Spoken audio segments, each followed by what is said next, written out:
All India time નમસ્કાર દર્શક મિત્રો, તરસાલી ખાતે શ્રી મારુતિ મંડળ દ્વારા ભવ્ય નવરાત્રિ મહોત્સવ અને લોક ડાયરા સાથે 1001 જવારા સ્થાપના અને નવચંડી હવન સાથે ભક્તિમય માહોલ। વડોદરા શહેરના તરસાલી વિસ્તારમાં શ્રી મારુતિ મંડળ દ્વારા આ વર્ષે ભવ્ય રીતે નવરાત્રિ મહોત્સવનું આયોજન કરવામાં આવ્યું છે। નવરાત્રિના પવિત્ર અવસરે નવશક્તિ કલાવૃંદ અને કુંતલ મેવાડાની સાથે લોક ડાયરાનું ભવ્ય આયોજન કરવામાં આવ્યું, જેમાં મોટી સંખ્યામાં ભક્તો અને સ્થાનિક રહેવાસીઓ ઉમટી પડ્યા હતા। મંડળ દ્વારા 9 દિવસ સુધી ભક્તિમય ગરબા અને સાંસ્કૃતિક કાર્યક્રમો યોજાઈ રહ્યા છે, જેમાં માતાજીના ગાન સાથે ખેલૈયાઓએ ગરબાની મોજ માણી રહ્યા છે। આ સાથે 1001 જવારા સ્થાપિત કરીને માતાજીની વિશેષ આરાધના કરવામાં આવી છે। નવરાત્રિ દરમિયાન ધાર્મિક વિધિઓના ભાગરૂપે નવચંડી હવનનું પણ આયોજન કરવામાં આવ્યું છે, જેમાં મોટી સંખ્યામાં ભક્તોએ હાજરી આપી માતાજીના આશીર્વાદ પ્રાપ્ત કર્યા હતા। સમગ્ર કાર્યક્રમ ભક્તિમય વાતાવરણ અને ઉત્સાહ સાથે ઉજવાઈ રહ્યો છે। રિપોર્ટ દેવીલાલ મેવાડા, મકરપુરા, વડોદરા।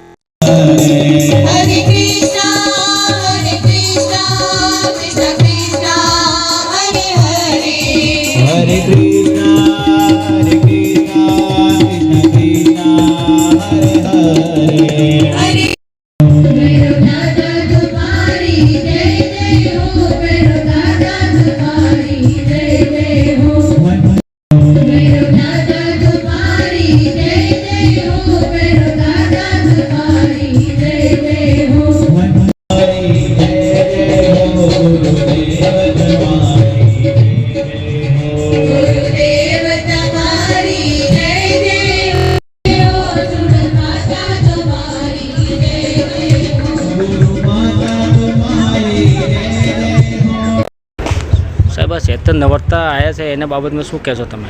चैत्री नवरात्रि माताजीनो पर्व है ने माताजीना पर्व निमित्ते જ્યારે સુંદર આયોજન થતું હોય તે બધી ભક્તોની અને બધાની મહેનત છે। જ્યારે ચૈત્રી નવરાત્રિ આવી છે તો 1001 ને જવારાનું આયોજન છે, સાથે સચંડીનું આયોજન છે અને આખા ગુજરાત ખાતે વડોદરાની અંદર તરસાલીમાં 9 દાડા ગરબાનું આયોજન જો થતું હોય તો આપણા તરસાલી પીપળવાડી વાવ મંદિર ખાતે થાય છે। 300 વર્ષ જૂનું આ મંદિર છે અને છેલ્લા 2014થી આ મહાભંડારાનું આયોજન થાય છે। સાથે ગરબા અને રાત્રે ડાયરાનું પણ આયોજન કરેલ છે, તો બધા ભાવ ભક્તોને વિનંતી કે જરૂરથી કેટલા વર્ષો ત્યાં થતું આવ્યું? લગભગ 2014થી આયોજન ચાલુ છે અને હજુ સતત આ આયોજન કરીએ છીએ। 18 વર્ષ ભેગા થઈને આયોજન કરતા હોય। તમારો પરિચય જાણો? મારુતિ મંડળ તરસાલી, ભાગ્યભાઈ પટેલ।